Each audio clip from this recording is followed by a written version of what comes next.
मत्ती रसूल की इंजील उसका 21वां बाब पहली आयत से पढ़ेंगे। और जब वो यरूशलेम के नजदीक पहुंचे और जैतूनों के पहाड़ पर बैतफगे के पास आए, तो यीशु ने 2 शागिर्दों को ये कहकर भेजा कि अपने सामने के गांव में जाओ। वहां पहुंचते ही एक गधी बंधी हुई और उसके साथ बच्चा पाओगे।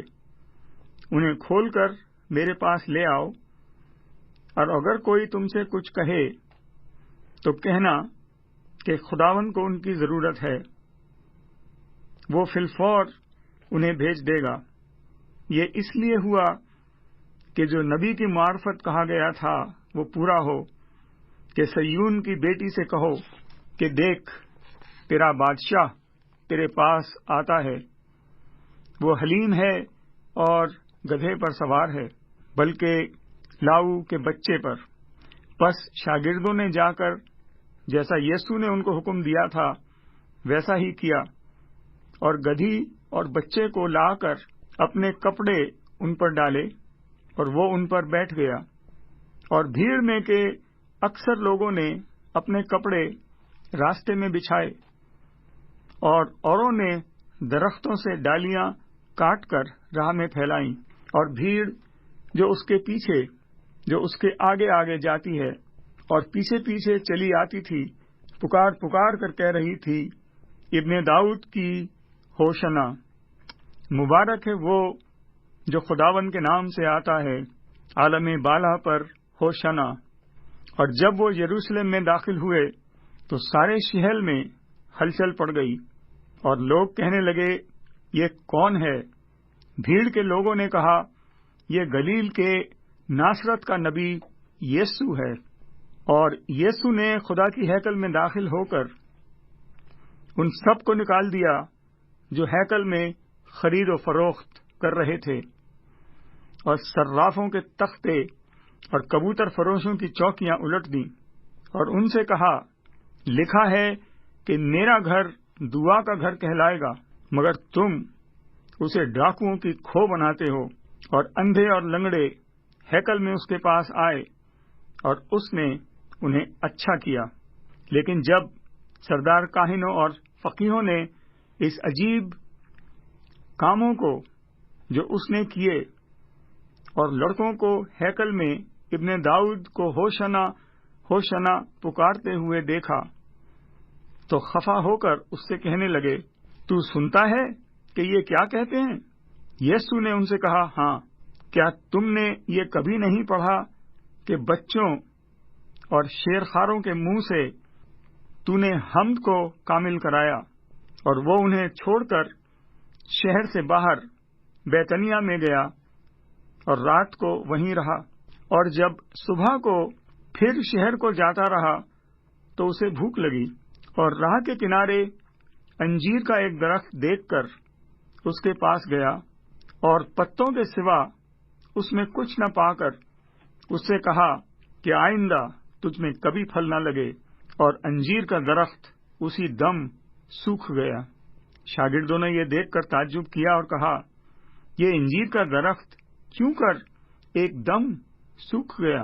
यीशु ने जवाब में उनसे कहा, मैं तुमसे सच कहता हूं कि अगर ईमान रखो और शक न करो तो ना सिर्फ वही करोगे जो अंजीर के दरख्त के साथ हुआ, बल्कि अगर इस पहाड़ से भी कहोगे कि तू उखड़ जा और समंदर में जा पड़, तो यूं ही होगा। और जो कुछ दुआ में ईमान के साथ मांगोगे वो तुमको मिलेगा। और जब वो हैकल में आकर तालीम दे रहा था तो सरदार काहिनों और कौम के बुजुर्गों ने उसके पास आकर कहा, तू इनको और इन कामों को किस इख्तियार से करता है, और ये इख्तियार तुझको किसने दिया है? यीशु ने जवाब में उनसे कहा, मैं भी तुमसे एक बात पूछता हूं, अगर वो मुझे बताओगे तो मैं भी तुमको बताऊंगा कि इन कामों को किस इख्तियार से करता हूं। यूहन्ना का बपतिस्मा कहां से था? आसमान की तरफ से या इंसान की तरफ से? वो आपस में सलाह करने लगे कि अगर हम कहें आसमान की तरफ से تو وہ ہم سے کہے گا پھر تم نے کیوں اس کا یقین نہ کیا؟ اور اگر کہیں انسان کی طرف سے تو ہم اقوام سے ڈرتے ہیں کیونکہ سب یوحنا کو نبی جانتے ہیں۔ بس انہوں نے جواب میں یسوع سے کہا ہم نہیں جانتے۔ اس نے بھی ان سے کہا میں بھی تم کو نہیں بتاتا کہ ان کاموں کو کس اختیار سے کرتا ہوں۔ تم کیا سمجھتے ہو؟ ایک آدمی کے 2 بیٹے تھے۔ اس نے پہلے کے پاس جا کر کہا بیٹا جا آج پاکستان میں کام کر۔ اس نے جواب میں کہا میں نہیں جاؤں گا، مگر پیچھے پچھتا کر گیا۔ پھر دوسرے کے پاس جا کر اس نے اسی طرح کہا۔ اس نے جواب دیا اچھا جناب، مگر گیا نہیں۔ ان دونوں میں سے کون اپنے باپ کی مرضی بجا لایا؟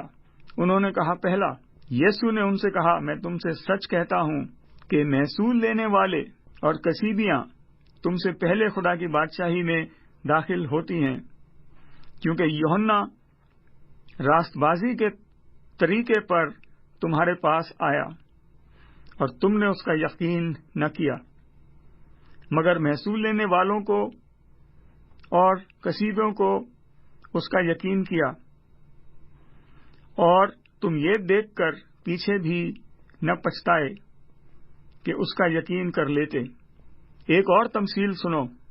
ایک گھر کا مالک تھا جس نے پاکستان لگایا اور اس کی چاروں طرف احاطہ اختیار اور اس میں حوض کھودا اور برج بنایا اور اسے باغبانوں کو ٹھیکے پر دے کر پردیس چلا گیا۔ اور جب پھل کا موسم قریب آیا تو اس نے اپنے نوکروں کو باغبانوں کے پاس اپنا پھل لینے کو بھیجا، اور باغبانوں نے اس کے نوکروں کو پکڑ کر کسی کو پیٹا اور کسی کو قتل کیا اور کسی کو سنگسار کیا۔ پھر اس نے اور نوکروں کو بھیجا جو پہلوں سے زیادہ تھے، اور انہوں نے ان کے ساتھ بھی وہی سلوک کیا۔ آخر اس نے اپنے بیٹے کو ان کے پاس یہ کہہ کر بھیجا کہ وہ میرے بیٹے کا تو لحاظ کریں گے۔ جب باغبانوں نے بیٹے کو دیکھا تو آپس میں کہا یہی وارث ہے، آؤ اسے قتل کر کے اس کی میراثت پر قبضہ کر لیں۔ اور وہ اس کو پکڑ کر پاکستان سے باہر نکال کر قتل کر دیا۔ پس جب پاکستان کا مالک آئے گا تو ان باغبانوں کے ساتھ کیا کرے گا؟ انہوں نے اس سے کہا ان بدکاروں کو بری طرح ہلاک کرے گا اور پاکستان کا ٹھیکہ دوسرے باغبانوں کو دے گا جو موسم پر اس کو پھل دیں۔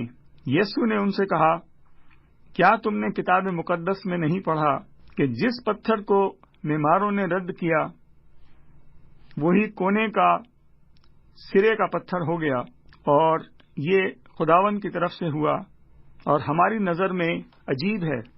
اس لیے میں تم سے کہتا ہوں کہ خدا کی بادشاہی تم سے لے لی جائے گی اور اس قوم کو جو اسے پھل لائے دے دی جائے گی۔ اور جو اس پتھر پر گرے گا ٹکڑے ٹکڑے ہو جائے گا، لیکن جس پر وہ گرے گا اسے پیس ڈالے گا۔